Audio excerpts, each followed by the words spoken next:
আসসালামু আলাইকুম আমার প্রিয় শিক্ষার্থীরা, তোমরা ইতিমধ্যে আমার বাংলা সাজেশনের ভিডিওটি দেখেছো এবং আমাকে আমার ইনবক্সে এবং পোস্টের কমেন্টে দারুণভাবে আবেদন জানিয়েছো যেন তোমাদের জন্য ইংরেজির একটি সাজেশনমূলক ক্লাস নেই। তোমাদের কথা ভেবেই আমি কিন্তু আজকে তোমাদের সামনে উপস্থিত হয়েছি ইংরেজির সাজেশন নিয়ে। অর্থাৎ তোমরা কিন্তু ইংরেজি বিষয়টা নিয়ে সবচেয়ে বেশি ভয়ে থাকো, অর্থাৎ কিভাবে পড়বো, কোন অংশটা পড়বো, পরীক্ষায় কমন পড়বে কিনা, পরীক্ষা নিয়ে অনেক টেনশন তোমাদের মাথায় ঘুরতে থাকে। অর্থাৎ ইংরেজির সেই ক্ষুদ্র ক্ষুদ্র বিষয়গুলো নিয়ে আমি আজকে আমার ক্লাসে আলোচনা করব। ইংরেজি নিয়ে তোমাদের যে ভীতিনেস রয়েছে, তোমাদের যে ভয় রয়েছে, সেই ভয়টা আজকেই কেটে যাবে। তোমরা যদি আমার সাজেশন মোতাবেক কাজ করো এবং সেভাবেই রিভিশন দিতে থাকো, তাহলে আশা করা যায় ইংরেজি নিয়ে তোমাদের ইনশাআল্লাহ কোনো সমস্যা থাকবে না। প্রথমে আমি বাংলার মতোই ইংরেজিটাকে বিভিন্ন ভাগে ভাগ করে নিয়েছি। প্রথমেই তোমরা দেখো ইংরেজির মোটা দাগে কয়টি অংশ রয়েছে। প্রথম অংশ হচ্ছে গ্রামার, দ্বিতীয় অংশ হচ্ছে টেক্সট বুক, তৃতীয় হচ্ছে ভোকাবুলারি, চতুর্থ হচ্ছে রিটেন। অর্থাৎ আমরা যদি দেখি ইংরেজিতে কত নম্বর, ইংরেজিতে মোট নম্বর রয়েছে, আমরা যদি দেখি এখানে 15, এমসিকিউতে আমাদের রয়েছে 15 নম্বর, তার মানে 15। আর আমরা যদি দেখি যে ক্রিয়েটিভ অর্থাৎ রিটেনে রয়েছে, তোমাদের রিটেনে রয়েছে 20, অর্থাৎ এখানে আমি দেখি 35 মার্কস। অর্থাৎ এই 35 মার্কস কিন্তু অনেক বেশি গুরুত্বপূর্ণ তোমাদের জন্য, যারা ভি ইউনিটে রয়েছে এবং ডি ইউনিটে রয়েছে সকলের জন্যই ইংরেজি একটি ভাইটাল সাবজেক্ট। সো এই ভাইটাল সাবজেক্টটিকে তোমরা যদি ভালো করতে চাও, তাহলে তোমাদেরকে নিয়মতান্ত্রিকভাবে প্রিপারেশন নিতে হবে এবং রিভিশনও করতে হবে। প্রথমে আমি দেখি যে এমসিকিউতে 15কে যদি আমি ভাগ করি, তাহলে কোন অংশে কতটুকু নম্বর বরাদ্দ থাকতে পারে। প্রথমত আমি দেখাবো এইখানে কোন অংশে কত নম্বর থাকতে পারে। তোমরা সবচেয়ে বেশি যেই বিষয়টিকে গুরুত্ব দিয়ে থাকো গ্রামার অংশ, সেখান থেকে সর্বোচ্চ তোমার 5 থেকে 6টি প্রশ্ন থাকতে পারে। আবার এইখানে টেক্সট বুক অংশ থেকেও 5 থেকে 6টি প্রশ্ন হওয়ার সম্ভাবনা থাকে। ভোকাবুলারি অংশ থেকে 4 থেকে 5টি, অর্থাৎ এখানে কম বেশি হতে পারে। এখন প্রশ্ন হলো যে এই গ্রামারের যে 5 থেকে 6টি বা 5 থেকে 7টি প্রশ্ন হবে, সেই প্রশ্নগুলো আসলে কোন অংশ থেকে, কোন বিষয় থেকে কমন পড়বে। ডি ইউনিটে বেশি গ্রামার থেকে আসে, আর ভি ইউনিটে বেশি টেক্সট বুক থেকে আসে। সো আমরা গ্রামারটাকে আমরা সাধারণত বলি, ভাইয়া আমার ইংলিশের বেসিক একদম জিরো। কি বলি? বেসিক ভালো না। আসলে ইংলিশের বেসিক বলতে কি বোঝায়? ইংলিশের বেসিক বলতে বোঝায় যে বিষয়গুলো জানলে আমরা একটি ইংরেজি বাক্য শুদ্ধরূপে লিখতে পারি, অর্থাৎ সেটাই আমার ইংরেজির বেসিক। অনেকেই কিন্তু তোমরা অনেক ভালো ইংরেজি বলো, কিন্তু একটা শুদ্ধ ইংরেজি লিখতে সক্ষম হও না। তো এই শুদ্ধ ইংরেজির জন্যই কিন্তু আমি তোমাদের আজকের ক্লাসটি নিচ্ছি। সো শুদ্ধ ইংরেজির যে বিষয়টি রয়েছে, তুমি যদি শুদ্ধ ইংরেজির এই বিষয়গুলো জানো, তাহলেই তোমার ইংরেজির কি হবে, বেসিকটা অনেক বেশি স্ট্রং হবে। সো ইংরেজির বেসিকের যে বিষয়টি পার্টস অফ স্পিচ প্রথম, এবং সেন্টেন্স টেন্স, অর্থাৎ এই 3টা বিষয় যদি তুমি জানো, তাহলে তোমার ইংরেজির বেসিক অনেক স্ট্রং ধরা হবে। সো এখানে দেখো পার্টস অফ স্পিচ, সেন্টেন্স এবং টেন্স, এই 3টা ভাগে কিন্তু ভাগ করা হয়েছে। পার্টস অফ স্পিচের মধ্যে কি রয়েছে সেটাও কিন্তু ইম্পর্টেন্ট। অর্থাৎ দেখো নাউন রয়েছে, আমরা জানি বিভিন্ন পরীক্ষাগুলোতে নাউন চিহ্নিতকরণ, identify the noun, identify the word, তার মানে এইরকম কিন্তু আসে। অর্থাৎ নাউনটা কোথায় বসে বাক্যের, নাউনের কাজটা কি, এগুলো কিন্তু ভালোভাবে তোমাকে জানতে হবে। দ্বিতীয় প্রোনাউন, প্রোনাউন কি বসে, নাউনের পরিবর্তে বসে, এটা আমরা জানি, কিন্তু প্রোনাউনের বিভিন্ন প্রকারভেদ রয়েছে, সেই প্রকারভেদগুলো কিন্তু ইম্পর্টেন্ট। তারপর রয়েছে অ্যাজেটিভ, অ্যান্ড অ্যাজেটিভ থেকে কি আসে ভাই? অ্যাজেটিভ থেকে দেখো তোমার কম্প্যারিজন আসে, adjective of comparison, superlative degree, comparative degree. তো এই যে বিষয়গুলো রয়েছে, ডিগ্রিটা অনেক বেশি ইম্পর্টেন্ট এই অ্যাজেটিভের মধ্যে।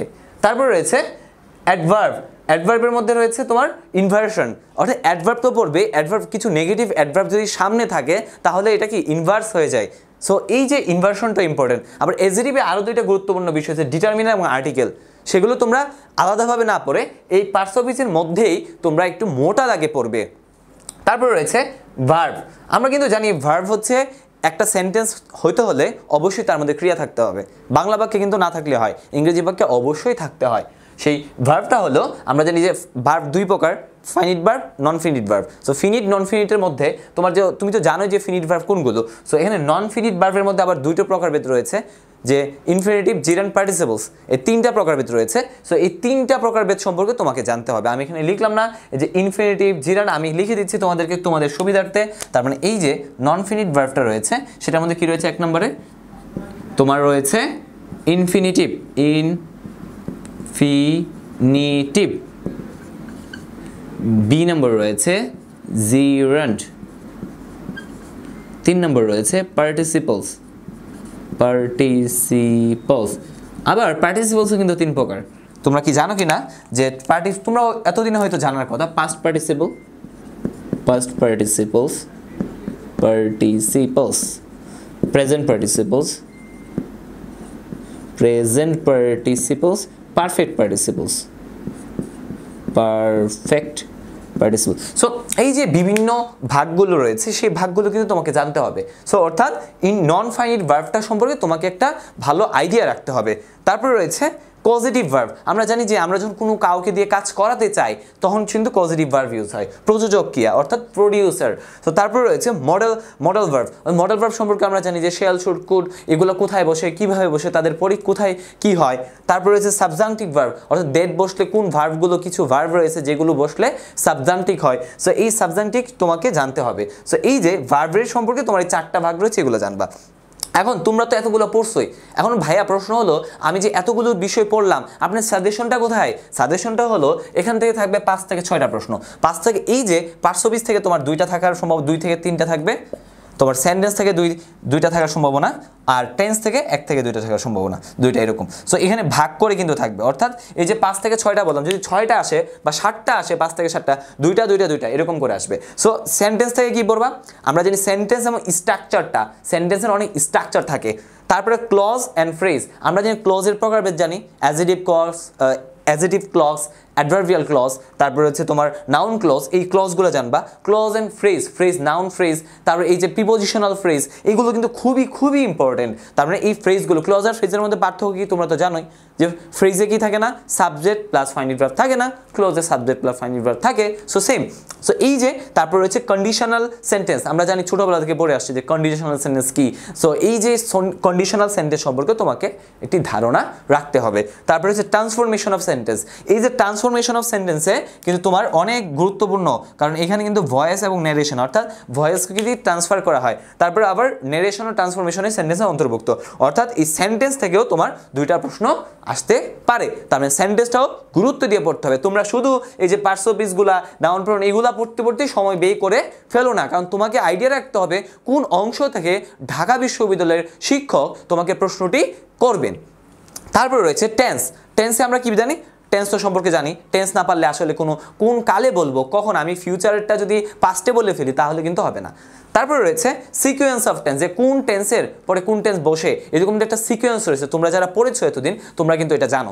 তারপরে রয়েছে রাইট ফর্ম অফ ভার্বস। এখন প্রশ্ন হলো ভাইয়া এই ভার্ব কথাটা আছে হচ্ছে এখানে ভার্বের মধ্যে চলে আসে, তাহলে কিন্তু আপনি রাইট ফর্ম অফ ভার্ব এখানে সেন্টেন্সের মধ্যে কেন লিখলেন বা টেন্সের মধ্যে কেন লিখলেন? টেন্সে তোমরা যদি জানো যে একটা ভার্ব কিন্তু কাজ করে সেটা কি পাস্ট না প্রেজেন্ট না ফিউচার, তার ভিত্তিতেই, অর্থাৎ রাইট ফর্ম অফ ভার্ব কিন্তু তোমার টেন্স না জানলে তুমি কখনোই পারবে না। তার মানে রাইট ফর্ম অফ ভার্ব থেকে কিন্তু প্রত্যেক বছর একটা না একটা প্রশ্ন থাকেই থাকে, মাস্ট। এবার আসে সাবজেক্ট ভার্ব এগ্রিমেন্ট, মানে ভার্বটা সাবজেক্ট অনুযায়ী হয়, সাবজেক্টও সিঙ্গুলার হলে ভার্ব সিঙ্গুলার, ভার্ব সিঙ্গুলার হলে সাবজেক্ট সিঙ্গুলার, এরকম একটা বিষয়। সো এই যে বিষয়টা রয়েছে যে এই সাবজেক্ট ভার্ব এগ্রিমেন্টও কিন্তু তোমার যে ভার্বটা কি হবে টেন্স অনুযায়ী হবে, আর টেন্স অনুযায়ী ভার্বটা হওয়ার ফলে সাবজেক্টও সেরকম হবে। তো সাবজেক্ট ভার্ব এগ্রিমেন্টও তোমার ইম্পর্টেন্ট। এই 2টা থেকে একটা প্রশ্ন মাস্ট পাওয়া প্রত্যেক বছরই আসে, সাবজেক্ট ভার্ব এগ্রিমেন্ট আর রাইট ফর্ম ভার্ব থেকে একটা প্রশ্ন ঢাকা বিশ্ববিদ্যালয়ে অবশ্যই আসে। সো আমি এই যে গ্রামারের একটা সাজেশন দিলাম যে তোমরা, আমি জানি না তোমাদের জীবনে কখনো এইভাবে ভেঙে তোমরা পড়ছো কিনা, তা আমি তোমাদেরকে পার্সেপিস, সেন্টেন্স, টেন্স এই 3টার আলোকে গ্রামারের একটা সাজেশন দিলাম। এই 3টার আলোকে কোন অংশ থেকে কোনটা আসবে সেটা অনুযায়ী তোমরা একটু রিভিশন করবে, একটার মধ্যেই সারাদিন পড়ে থাকার কোনো দরকার নাই। তারপর রয়েছে আদার্স থিং বা মিসসেলেনিয়াস, এখানে আমরা dangling modifier, parallelism, pin point error, এগুলো কিন্তু এই বিষয়গুলো জানলে এগুলো সহজ হয়ে যায়। তো প্যারালিজম কি, সামনেরটা যে এরকম হবে পিছনেরটা এরকম হবে। সো ড্যাংলিং মডিফায়ার হচ্ছে কি, সামনে মানে একটা বিষয় দেখা যায় মডিফায়ারটা যে জায়গায় মডিফাই করার কথা সেই জায়গায় মডিফাই করে না। আমার যদি সময় থাকতো আমি তোমাদের প্রত্যেকটা বিষয়ের উপরে স্পেসিফিকভাবে ক্লাস দিতাম, আর তোমাদের সেই সময়টাও নাই এখন ক্লাস দেখার। সো এই বিষয়গুলো যে কোনো একটা বই থেকে খুলে তোমরা বা শিট থেকে দেখে নিবে। তারপরে রয়েছে টেক্সট বুক। ভাইয়া আপনি তো টেক্সট বুক সম্পর্কে এখনো কিছুই বললেন না, তার মানে কি টেক্সট বুক থেকে প্রশ্ন আসবে না? অবশ্যই আসবে। তার মানে বিষয়টা হলো টেক্সট বুক থেকে আমি পড়বোটা কি ভাই? আমি তো টেক্সট বই আমার সামনে আছে, আমি তো জানি না ভাই। আরে ভাই আপনি একটু বলেন না টেক্সট বই থেকে কি পড়বো? সো দেখো এখন টেক্সট বই থেকে লিটারারি টার্মস, যে লিটারেসি টার্মস, সরি এই লিটারেসি টার্মস যেটা রয়েছে, এই লিটারেসি টার্মস হলো যে সিমিলি, মেটাফোর, পার্সোনিফিকেশন, এই বিষয়গুলো কিন্তু তোমাকে অবশ্যই জানতে হবে। ঢাকা বিশ্ববিদ্যালয়ে এমন কোনো বছর নাই যে এই লিটারেসি টার্মস থেকে প্রশ্ন আসেনি।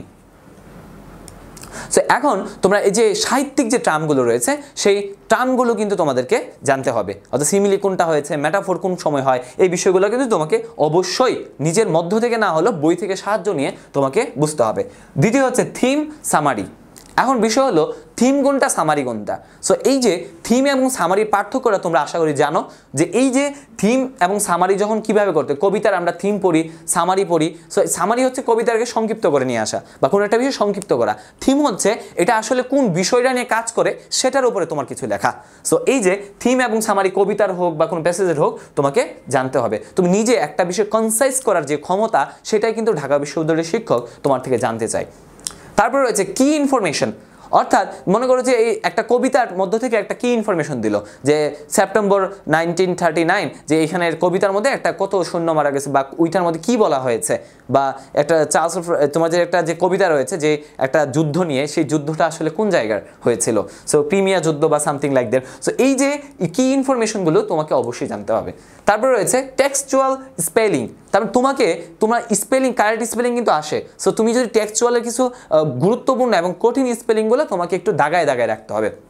তারপর রয়েছে ফ্রেজাল ওয়ার্ড, কিছু ফ্রেজ রয়েছে, এই ফ্রেজগুলো তোমরা তো জানোই, দেখলেই বুঝো যে আসলে ফ্রেজ কোনটা, যে এই ফ্রেজগুলো তোমাকে দাগিয়ে পড়তে হবে। Word meaning important. এবার প্রশ্ন হলে ওয়ার্ড মিনিংটা আমি কি দেখবো? ভাইয়া আমি তো ওয়ার্ড মিনিং পড়ছি, কিন্তু না, তুমি দেখবে যে তুমি ইমানসিপেশন মানে মুক্তি তুমি কিন্তু জানো, এইটা কিন্তু দেখার কোনো প্রয়োজন নাই। তুমি একবার এক নজরে তোমার যে পাঠ্যপুস্তক রয়েছে বা ইএফটি বুকটি রয়েছে সেটা নজর বলায় যাবা, দেখবে যে কোন ওয়ার্ডটা এখনও তোমার নিকট অপরিচিত। যেটা অপরিচিত সেটা গোল করবা, বইয়ের কোনায় বা খাতায় এটা লিখে রাখবে এই ওয়ার্ডটা, ঠিক আছে? তার মানে এরপরে দেখো তোমার ওয়ার্ড সিকোয়েন্স। এখন ভাইয়া প্রশ্ন, জীবনের প্রথমবার শুনলাম ওয়ার্ড সিকোয়েন্স মানে কি? ওয়ার্ড সিকোয়েন্স হলো কোন শব্দের পরে কোন শব্দ বসছে, অর্থাৎ তোমাদের উইথ ক্লোজ বা উইদাউট ক্লোজ যে টপিকটি রয়েছে রিটেনের, সেটার ক্ষেত্রে কিন্তু ওয়ার্ড সিকোয়েন্সটা অনেক জরুরি। তারপর প্যারাগ্রাফ, তোমাদের ঢাকা বিশ্ববিদ্যালয়ের লিখিত পরীক্ষায় যত প্যারাগ্রাফ আসবে সেই প্যারাগ্রাফগুলো কিন্তু আসবে তোমার আসার সম্ভাবনা বেশি থাকে তোমার টেক্সচুয়াল বই থেকে। সো বই যেটা রয়েছে তোমার ইএফটি সেটা কিন্তু অবশ্যই পড়তে হবে, আর সেই বইটা থেকে তুমি খুঁড়ে এই ইনফরমেশনগুলোই পড়বে। আচ্ছা, তারপর রয়েছে ভাই ভোকাবুলারি। ভাইয়া মনে থাকে না ভোকাবুলারি, এত পড়ি মাথায় কিছুই থাকে না। এখন কি করব ভাই? আমি কি জাদুকর হয়ে যাব, না আমি কি করব বুঝতে পারতেছি না। এখন আসো সমাধান কি। এখন প্রশ্ন হলো word meaning. Word meaning Dhaka বিশ্ববিদ্যালয়ে বি এবং ডি ইউনিটে, বিশেষ করে বি ইউনিটে যত লাস্ট 2 বছর ধরে টেক্সচুয়াল যে ভোকাবুলারি মিনিংগুলো আসছে, অর্থাৎ তোমাকে এক্সট্রা করে এত পেন নিয়ে এত ভোকাবুলারি পড়তে হবে না। তাহলে তুমি যদি মনে করো যে এই টেক্সট বুকটা থেকে যে ভোকাবুলারিগুলো রয়েছে সেগুলো যদি তুমি মনোযোগ দিয়ে পড়ো, তাহলে তোমার টেক্সচুয়াল যত সমস্যা রয়েছে, ভোকাবুলারির যত সমস্যা রয়েছে তার 90% কি হয়ে যাবে, সমাধান হয়ে যাবে। তারপর দেখো অ্যাপ্রোপ্রিয়েট প্রিপোজিশন। সো এই যে আমরা এখানে পার্শ্বপিছে যে 8টা রয়েছে তার মধ্যে কিন্তু 3টা আলোচনা করিনি, কনজাংশন, প্রিপোজিশন আর কি ইন্টারজেকশন। সো এই যে কনজাংশনও কিন্তু তোমার এখানে ইম্পর্টেন্ট। সো কনজাংশনটা আমি লিখলাম না, তোমরা যখন এই কন্ডিশনাল সেন্টেন্সে পড়বা তখন কিন্তু এই যে অলদো, দো বা কমপ্লিটিং সেন্টেন্স, আসলে কন্ডিশনাল না লিখে কমপ্লিটিং লেখার দরকার ছিল। সো আমি লিখে দিচ্ছি যে কন্ডিশনাল না লিখে কমপ্লিটিং। সো এটা হচ্ছে কমপ্লিটিং সেন্টেন্স, তার মানে কমপ্লিটিং সেন্টেন্স। তার কমপ্লিটিং সেন্টেন্স আর কন্ডিশনাল সেন্টেন্সের পার্থক্যটা কি? কারণ কমপ্লিটিং সেন্টেন্স হচ্ছে অনেক ব্রড একটা আইডিয়া, মানে কমপ্লিটিং সেন্টেন্সের ভিতরে অনেক কিছু আছে, ফ্রেজ, ক্লজ, তার মানে এইরকম সব কিছু রয়েছে। তারপর কিন্তু কন্ডিশনাল সেন্টেন্সে শুধু ওটা ক্ষুদ্র একটা আইডিয়া। যাই হোক, সো এখন প্রশ্ন হলো গিয়ে আমরা এই যে অ্যাপ্রোপ্রিয়েট প্রিপোজিশন পড়ব কিভাবে। অ্যাপ্রোপ্রিয়েট প্রিপোজিশন তোমাদের বইয়ের মধ্যে কিছু আছে, এই বইয়ের মধ্যে যেগুলো আছে প্রত্যেক বছর ঘুরে ঘুরে সেইগুলোই আসে। আর আমি মাস্ট চ্যালেঞ্জ দিয়ে বলছি এই যে অ্যাপ্রোপ্রিয়েট প্রিপোজিশনে প্রত্যেক বছর 1 থেকে 2টা প্রশ্ন থাকেই থাকে। সো অ্যাপ্রোপ্রিয়েট প্রিপোজিশনটা তোমরা মাস্ট পড়বে। তারপর রয়েছে গ্রুপ ভার্ব। গ্রুপ ভার্ব থেকে আসে কিন্তু এত বেশি আসে না বা খুবই কম, 2-3 বছরে একবার আসে। সো এই হচ্ছে প্রশ্ন। 2 নম্বর হচ্ছে ফ্রেজ এন্ড ইডিয়মস। এটাও হচ্ছে 2-1 বছরে একবার আসে, 3 বছরে একবার আসে, কিন্তু অ্যাপ্রোপ্রিয়েট প্রিপোজিশনের মতো প্রত্যেক বছর নিয়ম করে আসে না। সো এগুলো তোমাকে জানতে হবে, পড়তে হবে। কারেক্ট স্পেলিং এটা তো আসেই, কারেক্ট স্পেলিং আসার সম্ভাবনা 100%। সো এই যে বা 90, তোমার মাঝে মাঝে না দিলে তো কিছু করার নাই, কিন্তু আসার সম্ভাবনা 100%। সো এই যে 3টা বিষয় তোমাকে মাথায় রাখতে হবে। তারপরে প্রোভার্বস জানলে তোমার সুবিধা। অনেক সময় প্রভাব থেকে কি গ্যাপ ফিলিং দেয়, তো সেই বিষয়গুলো কিন্তু তোমাকে জানতে হবে। এই যে দেখো আমি এখানে বললাম যে word meaning, appropriate preposition, phrase and idioms, এই 3টা word meaning, appropriate preposition, correct spelling, এই 3টা অবশ্যই সবার আগে রিভিশন করতে হবে, আর বাকিগুলো তোমার সময় থাকলে করবে। তো এখানে যেটা বললাম, তোমাদের যাদের সময় অডেল সময় আছে তারা সবগুলো পড়বে, আর যাদের সময় কিন্তু কম আর 3-4 দিন সময় আছে, সো এই সময়টাই তোমার দরকার কি ওয়ার্ড মিনিং, যেগুলো তোমার টেক্সচুয়াল, অ্যাপ্রোপ্রিয়েট প্রিপোজিশন খুব ভালো করে মনে রাখবে, কারেক্ট স্পেলিং অনেক ভালো করে পড়বা, আর এই proverb, phrase and idioms, group verbs এগুলো একটু কম গুরুত্ব দিয়ে পড়ো। পরে বলবা ভাইয়া আপনি বলছেন আসবে না, তারপর আসছে। আমি কিন্তু বলছি 2-1 বছর পরে পরে আসে। মানে আমি যদি এগুলোকে 5 স্টার দিই, ওয়ার্ড মিনিংগুলোকে যদি 5 স্টার দিই, দেখো এগুলো যদি 5 স্টার দিই, তার মানে এই যে অ্যাপ্রোপ্রিয়েট প্রিপোজিশন যদি 5 স্টার দিই, 5 স্টার দিই, কারেক্ট স্পেলিং যদি 5 স্টার দিই, হ্যাঁ, আর এগুলাকে প্রভাবকে দিব 2 স্টার, ফ্রেজ এন্ড ইডিয়মসকে দিব 3 স্টার, গ্রুপ ভার্বকে দিব 3 স্টার। তাহলে তোমরা বুঝে নাও কোনটার গুরুত্ব কি। আচ্ছা, এবার প্রশ্ন হলো ভাইয়া আপনি তো বললেন যে গ্রামার থেকে কি পড়বো, টেক্সট বুক থেকে কি পড়বো, ভোকাবুলারি থেকে কি পড়বো, কিন্তু রিটেন থেকে কি পড়বো ভাই? রিটেনে তো সব জায়গায় মারা খায়, রিটেনে তো সব জায়গায় প্যারা খায়। এখন বিষয় হচ্ছে প্যারা এবং মারা এই দুইটা যে তোর না খাওয়া লাগে, সেই জন্যই রিটেনের বিষয়গুলো নিয়ে আমি কথা বলছি। কেউ যদি বলে তোমাদের রিটেনের সিলেবাস 100% কমন আসবে, তাহলে সে কি বোকার স্বর্গে বাস করতেছে। তো এই যে সেন্টেন্স মেকিং বা রিটেনের কি কি সিলেবাস আছে সেই বিষয়গুলো আমরা দেখি। Sentence making, fill in the gap, explanation, translation, short paragraph, comprehension, email, rearrange, punctuation, transformation of sentence. So এবার প্রশ্ন হলো এই বিষয়গুলো কিভাবে ভালো করব। আমাদের একটা বই আছে রিটেন হ্যাক্স, হলুদ কালার একটা বই। সো এই রিটেন হ্যাক্সের বইয়ে আমরা চেষ্টা করেছিলাম যে কিভাবে ভালো করা যায় সেই পদ্ধতিগুলো নিয়ে আলোচনা করছি। যে তুমি একটা বিষয় তুমি মুখস্থ করলে কিন্তু তোমার মনে থাকবে না, তুমি যদি জানো কিভাবে ভালো করতে হয় সেটা আসলে মেইন বিষয়। সো সেন্টেন্স মেকিংয়ের ক্ষেত্রে তোমার খেয়াল রাখতে হবে বইয়ের যে শব্দগুলো আছে এই টেক্সচুয়াল পার্টের, সেইগুলো থেকে সেন্টেন্স মেকিং আসবে। তার মানে সেন্টেন্স মেকিং মনে করো ইমানসিপেশন, তারপরে ইমানসিপেশন দিয়ে তোমার এমন একটা শব্দ লাইন লিখতে হবে যে লাইনটা প্রথমত গ্রামাটিক্যালি কারেক্ট, দ্বিতীয়ত এটা একটা অর্থবহ, অর্থাৎ তুমি সাধারণ একটা বাক্য লিখলে হবে না। আমি যদি লিখি সাদমান গুড দিয়ে, Sadman is a good boy, কিন্তু তুমি নাম্বার কিন্তু ভালো পাবা না। তুমি লিখলা যে to help the poor is a good work, so এই যে গরিবদের সাহায্য করে একটা ভালো কাজ। সো এরকম বড় করে একটা সুন্দর করে একটা লাইন লিখবা, মহৎ চেতনা, মানবিক মূল্যবোধ, সমাজবোধ, এই বিষয়গুলো যদি তোমার সেন্টেন্সে থাকে, স্যার কিন্তু মার্ক তোমাকে অবশ্যই বেশি দেবে। 1 মার্কের মধ্যে কেউ পাবে 0.10, কেউ পাবে 1-1। সো তোমাকে সেন্টেন্স মেকিংটা অর্থবহ থাকতে হবে। তারপরে fill in the gap. Fill in the gap তোমার কি, এই যে আমি বলছিলাম ওয়ার্ড সিকোয়েন্স, অর্থাৎ তুমি যদি ওয়ার্ড সিকোয়েন্সটা ভালোভাবে খেয়াল রাখো টেক্সট বুক থেকে, তারপরে এখান থেকে ফিল ইন দ্য গ্যাপও কমন পেয়ে যাবা। তারপরে এক্সপ্লেনেশন, অর্থাৎ এখানে তুমি এই প্যারাগ্রাফগুলোতে যখন তুমি ফুড অ্যালটারেশন বা এরকম বিভিন্ন যে ইউনিট ভিত্তিক যে লাইনগুলো রয়েছে সেই লাইনগুলো যদি পড়ো বা কবিতার লাইনগুলো পড়ো, সেই লাইন কঠিন কিছু লাইনের এক্সপ্লেনেশন তুমি জানার পদ্ধতিটা যদি তুমি জানো, তাহলে হচ্ছে তুমি নাম্বার ভালো পাবা। তোমাদের যদি জানার পদ্ধতিটা জানার আগ্রহ হয়, তাহলে কমেন্ট বক্সে জানিও যে আমাদের এটার উপর ভিডিও লাগবে, তাহলে আমি খুব শীঘ্রই একদিনের মধ্যে তোমাদের জন্য কয়েকটা টিউটোরিয়াল ভিডিও লিখে আপলোড করে দিব। তারপরে ট্রান্সলেশনে ভালো করার উপায়টা কি? ট্রান্সলেশনে ভালো করতে হলে এই যে ভাই গ্রামারে ভালো হতে হবে। তুমি গ্রামারে ভালো না হও, ট্রান্সলেশনও ভালো করতে পারো না। আর যদি তোমাদের ট্রান্সলেশনও ভালো করার উপায়ের জন্য কীভাবে কোনগুলো পড়বো, কী পড়বো ভিডিও দরকার হয়, আমাকে বলিও, আমি তোমাদের জন্য চেষ্টা করব, কিন্তু সময় তো খুব কম। তারপর রয়েছে শর্ট প্যারাগ্রাফ। এই যে ভাই শর্ট প্যারাগ্রাফ কিন্তু বলছিলাম টেক্সচুয়াল, কিন্তু নন টেক্সচুয়ালও আসতে পারে। এবার কি ঢাকা বিশ্ববিদ্যালয়ের শতবর্ষ, তার মানে এই যে শতবর্ষের 100 ইয়ার্স অফ গ্লোরি, তারপর এটাও আসতে পারে। তারপর আসতে পারে স্বাধীনতার 50 বছর, দ্য গোল্ডেন জুবিলি অফ কি আমাদের যে লিবারেশন ওয়ার। সো এই যে বিষয়টা রয়েছে, এই স্বাধীনতার 50 বছর, তারপর ঢাকা বিশ্ববিদ্যালয়ের 100 বছর, করোনা ভাইরাস, হ্যাঁ, জুম অ্যাপস। সো এই যে রিসেন্ট বিষয়গুলো নিয়ে কিন্তু তোমার ঢাকা বিশ্ববিদ্যালয়ে প্রশ্ন আসতে পারে, দ্য পদ্মা ব্রিজ। সো এই বিষয়গুলো আসতে পারে। তারপরে কম্প্রিহেনশন যে বিষয়টা কি, যে তোমার একটা পেসেজ থেকে 3-4টা আনসার লিখতে হবে। সো এইটাও কিন্তু টেক্সচুয়ালি হওয়ার সম্ভাবনা 90%। তারপরে রয়েছে ইমেল সাধারণত আসে না, যদি আসেও এবার তোমার সিলেবাসে আসলে একটা স্ট্রাকচার ফলো করে লিখতে হয়। তুমি আন্দাজে কিছু কথা লিখলে হবে না, তোমাকে শব্দ চয়নের ক্ষেত্রে সতর্ক হতে হবে। তারপরে রয়েছে রিয়ারেন্স, এটাও বলা হয়েছে রিয়ারেন্স আসলে কোথেকে আসবে, টেক্সট বুক থেকে আসবে। সো তারপরে পাঞ্চুয়েশনের যে তোমাদের ব্যবহারটা সেটা সম্পর্কে তোমরা আইডিয়া রাখলা, কোন জায়গায় ফুল স্টপ হয়, কোন জায়গায় ইনভার্টেড কমা হয়, এগুলো খুবই সহজ বিষয়। ট্রান্সফরমেশন অফ সেন্টেন্স তোমাদের সিলেবাসে দেওয়া আছে, কিন্তু আসার সম্ভাবনা আছে আবার নাইও। সো এখন বিষয় হচ্ছে এই বিষয়গুলো তোমাদের সিলেবাসে দেওয়া আছে। আমি জানি না ঢাকা বিশ্ববিদ্যালয়ের শিক্ষকের মাথায় কোন বিষয়টা আসবে, কোন বিষয়টা আসবে না বলে ঘুরতেছে, যে কোনো বিষয় থেকে দিতে পারে। তার মানে রিটেনে নো ফাঁকিবাজি। সো রিটেনে কি করতে হবে, একটু ভালো করে প্রিপারেশনটা নিতে হবে। তোমরা আবার চান্স পাবে না যারা রিটেনে ভালো করবে না। তার মানে রিটেনে ভালো করলেই তোমাদের চান্স শতভাগ। তার মানে তোমাদের এইখানে এই যে গ্রামার কিন্তু তোমরা সবাই 1.5 বছর ধরে পড়ছো, এই যে টেক্সট বুকটা খুব বেশি মানুষজন পড়ে নাই, গ্রামারটার উপরে কম এফোর্ট দেয়। এখন গ্রামার রুলসগুলো দেখো ভাই, এখন তোমাকে গ্রামারে বস হওয়ার দরকার নাই, রুলসগুলো দেখে 1-2টা প্র্যাকটিস করে দেখো তোমার মনে পড়তেছে কিনা। গ্রামারের পিছনে তুমি যদি 90% টাইম দাও, তাহলে তোমার টেক্সট বুকের পিছনে কে টাইম দিবে, তোমার ভোকাবুলারির পিছনে কে টাইম দিবে, তোমার রিটেনের উপর কে টাইম দিবে। অর্থাৎ তোমাদের যে সময়টা রয়েছে, তুমি যদি ইংলিশ 4 ঘন্টা পড়ো, 1 ঘন্টা রাখবা গ্রামারের উপরে, 1 ঘন্টা রাখবা টেক্সট বুকের উপরে, 1 ঘন্টা ভোকাবুলারি, 1 ঘন্টা রিটেন। এই রিটেনটা এটার সঙ্গে টেক্সট বুকের সঙ্গে কি করবা, কম্বাইন করে পড়বা। রিটেন কি করবা, কম্বাইন করে পড়বা। তাহলে টেক্সট বুকের উপরে এত বেশি প্রেশার পড়বে না, রিটেন আর টেক্সট বুকের সময়টা তোমার 2 ঘন্টার জায়গায় হয়ে যাবে। তার মানে আমি কি আশা করি তোমাদের কাছে ভিডিওটি অনেক বেশি ভালো লেগেছে।